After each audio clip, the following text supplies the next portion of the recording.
Hello mga kababayan, mga kaibigan, mga kapatid. Andito po na naman ang iyong lolang, si Lola Bay Miss Bay. Yan. May bagong ako, tapos tayo magdidinengdeng. Yan ay may isda, yan yung talbos ng kalabasa, saluyot, tsaka yung sitaw. Yan po lahat ay galing sa aking garden. Yan maglalagay na tayo ng bagoong. Tapos pakukuluan natin ng konti. Yan. So, ito na mga kapatid, kumukulo na. Lalagay na natin yung saloy tsaka sitaw.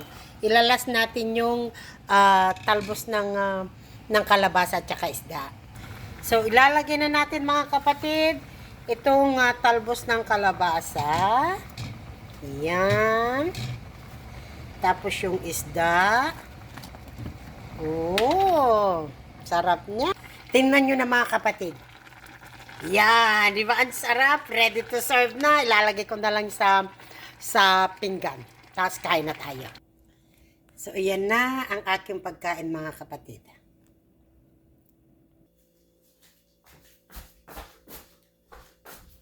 Okay, so kain na tayo mga kapatid. Andito na. Tingnan nyo to, ang sarap. Ito yung pagkain namin sa Ilocos. Sa Lawag, ito ang talagang inabraw. Dinengdeng kung tawagin. Kailangan ko magkutsara ngayon kasi may sabaw. Diyos ko Lord, ang sarap. Thank you Lord. Thank you Jesus. Thank you for the blessings again Lord. Tingnan nyo yan. Ang sarap. Kuha na po kayo ng pagkain nyo ulit. Ayan. Yan. Tingnan mo.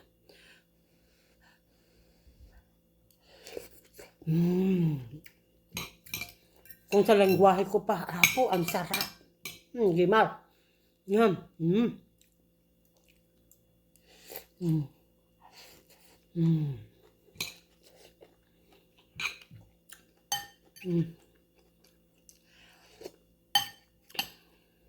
Harap.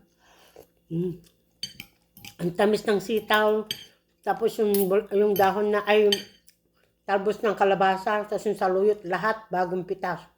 Harap.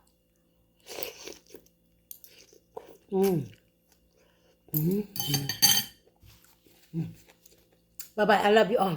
Sana nagustuhan niyo itong video ito. Salamat po. Bye-bye. Remember, God loves you. Bye-bye.